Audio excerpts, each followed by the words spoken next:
活到100歲先知道，用幾粒鹹橄欖嚟煲湯，作用竟然咁犀利㗎，解決咗家家戶嘅煩惱。下面分享你一個萬能嘅配方，你花10個億都買唔返嚟。呢個係一位93歲嘅老中醫前輩分享俾我嘅方法，記得點讚收藏一下啦。成日煙煙咩酒酒，呢度成日嗰啲黃色白色嘅嘢特別多。今日呢個湯你就要多啲煲嚟飲啦。嚟睇下今日呢啖湯嘅主要食材先。首先準備咗1斤嘅龍骨、鹹橄欖、1個蘋果、少少薑片。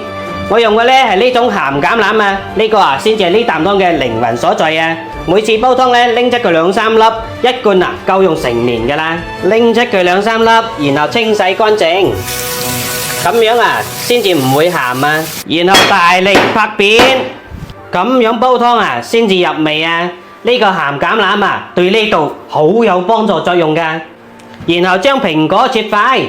朋友們，我將自己終身受益嘅養生食療小妙招，毫無保留咁分享俾大家，可唔可以辛苦大家幫手點個免費嘅小紅心，鼓勵同支持一下，萬分感謝啊！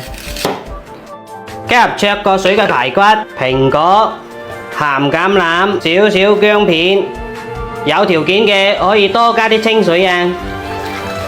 我條件一般般，我就加咗2碗水啦。然後扣蓋煲佢40分鐘就得噶啦。嚟，夠鐘啦，一齊嚟睇下湯先。哦，睇下幾靚，好香啊，好香啊！嚟，一齊睇下湯色先。哦，幾正，哇！而家都想流口水啦。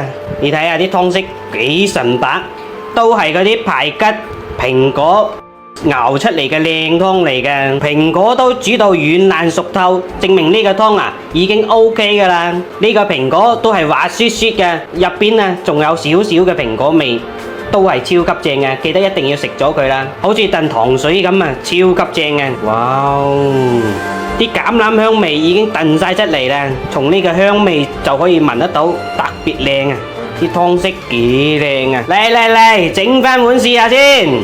哦，幾正，整翻個大蘋果先，哇，正啊，上個禮拜我屋企人成日都大魚大肉，呢度成日都晚上瞓覺都瞓唔好，睇住都心痛啊，多得呢個湯飲咗佢2次呢度就冇噶啦，嚟，試下先，正。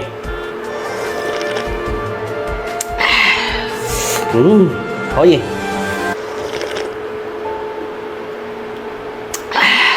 呢個湯掂當啊，滿滿嘅橄欖香味，仲有蘋果嘅酸酸甜甜，真係絕配，正，掂個碌蔗。